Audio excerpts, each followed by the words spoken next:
অনুরাগের ছোঁয়া ধারাবাহিকের আগামী পর্বে আমরা দেখতে পাবো শেষমেশ অর্জুন নয় সূর্যের হাত ধরেই দীপা সুস্থ হয়ে সূর্যকে সাথে নিয়েই বাড়ি ফিরল। হ্যাঁ বন্ধুরা, আমরা এমনটাই দেখতে পাবো অনুরাগের ছোঁয়া ধারাবাহিকের আগামী পর্বগুলোতে। কুমার চক্রান্ত করে দীপাকে ফাঁদে ফেলে, আর কুমারের সেই ফাঁদ থেকে দীপা নিজেকে বাঁচাতে কোনো উপায় না পেয়ে নিজের প্রাণের ঝুঁকি নিয়ে চলন্ত গাড়ি থেকে ঝাঁপ দেয়। দীপা অজ্ঞান হয়ে রক্তাক্ত অবস্থায় মাটিতে লুটিয়ে পড়ে। এরপর রাস্তায় কয়েকজন মিলে দীপাকে গ্রামেরই একটা হসপিটালে নিয়ে আসে। এরপর বুধিয়া গিয়ে সূর্যকে জানায় পাশের গ্রামের হসপিটালে একটা ক্রিটিক্যাল পেশেন্ট এসেছে, মারাত্মক অ্যাক্সিডেন্ট হয়েছে। তা শুনে সূর্য তড়িঘড়ি করে ছুটে আসে।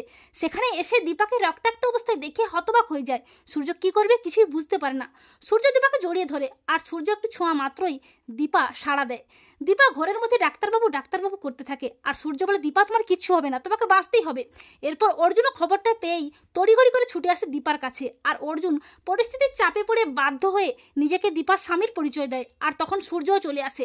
সূর্যের প্রচণ্ড কষ্ট হয়, আর অর্জুনও সূর্যকে দেখে অবাক হয়ে যায়। অর্জুন সূর্যকে নানাভাবে বোঝানোর চেষ্টা করলেও সূর্য অভিমান করে দীপার কাছ থেকে দূরে চলে যেতে চাইলে দীপা ঘরের মধ্যে সূর্যের হাতটা ধরে বলে ডাক্তারবাবু আপনি আমাকে ছেড়ে চলে যাবেন না, আমি যে আর বাঁচবো না ডাক্তারবাবু। দীপার করুণ ডাকে সাড়া না দিয়ে পারল না সূর্য। সূর্য দীপার হাতটা ধরে কান্নায় ভেঙে পড়ে, আর দীপার পাশে থেকে দীপাকে সুস্থ করে তোলার সমস্ত দায়ভার নিজের কাঁধে তুলে নেয়। এর কয়েকদিন পর সূর্য নিজে দীপার ক্রিটিক্যাল সার্জারি করে একটু একটু করে দীপাকে সুস্থ করে তোলে।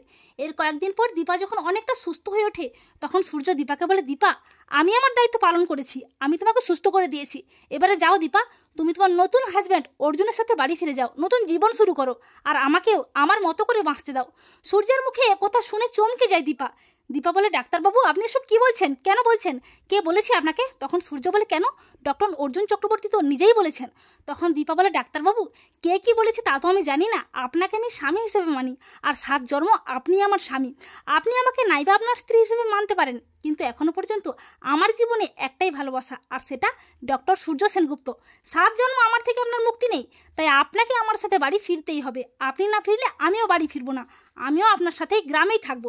আপনার যদি জেদ থাকতে পারে তবে আমার কেন নয়, আমারও জেদ আছে। আর সূর্য শেষ পর্যন্ত দীপার জেদের কাছে হার মেনে সমস্ত অভিমান ভুলে দীপার সাথেই বাড়ি ফিরে আসে। আর দীপা সূর্যকে একসাথে দেখে লাবণ্য ও বাড়ির সবাই বেশ খুশি হয়ে যায়। আর সোনারূপা বলে বাবা তুমি এসেছো, তুমি আমাদের ছেড়ে আর যাবে না তো কখনো? তখন সূর্য সোনারূপাকে জড়িয়ে ধরে অনেক আদর করে বলে না মা, তোমাদের ছেড়ে আমি আর কোথাও যাব না, আর তোমাদের মায়ের পাশে আমি সারা জীবন থাকবো, তোমাদের আমি প্রমিস করছি। তো বন্ধুরা তোমরা এটাই চাও তো যে সূর্য যেন দীপার হাত ধরে দীপাকে নিজের হাতে সুস্থ করে দীপার সাথেই বাড়ি ফিরে আসে, আর সূর্য যেন দীপার হাত ধরে সারা জীবন দীপার পাশে থাকে? কমেন্ট করে জানিয়ে দাও তোমাদের মতামতটি।